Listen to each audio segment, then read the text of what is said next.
So we just got a fairly short video, but a question I asked a lot in the shop, and that's how to string and unstring the recurve. Now you see a lot of people will actually get their foot under the bow and kind of use that to put pressure on the limb and pull the string off.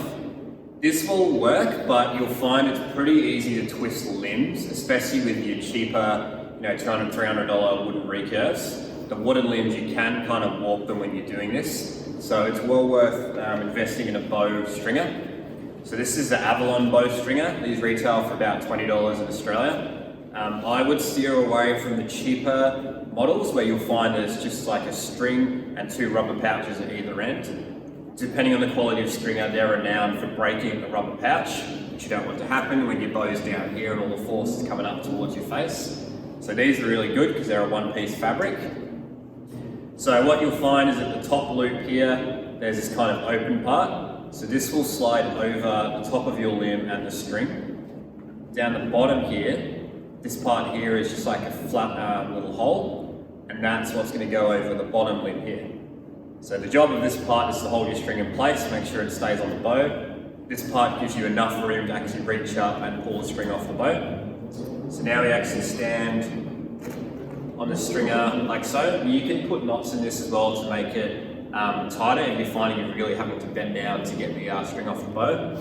Then all we're going to do is essentially pull up against the bow grip, which you'll see the string relaxes here, and then that'll allow me to just pull it off at the other end. And then relax the bow, and our string comes off like that. If we want to put it back on, we just do the same thing. Pressure up on the bow, slide the string down, back into the groove.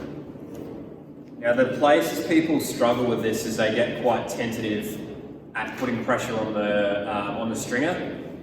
When you're pulling up against the bow, you're putting much less pressure than you would on the limbs of the bow than you actually would at full draw. So you're only getting it to kind of about here, which is enough to pull the string off. So don't be afraid to actually pull up properly on the bow and get the string off. That's where people tend to struggle the most. The other benefit of using a stringer like the Avalon stringer rather than using your foot is a lot of the higher end limbs have really glossy coating on here. And when an ILF or a formula limb is just clipped into your pocket, as you push your limb up along that glossy coating, if your hand grips, you can pull the limb out of the pocket as well. They're only held in by a clip and a little detent button into the riser, so you want to make sure that you're using a stringer to make sure that you're avoiding injury to yourself and making sure you're not going to scratch or damage any part of your equipment. The Avalon Stringer is available at elizaarchery.com.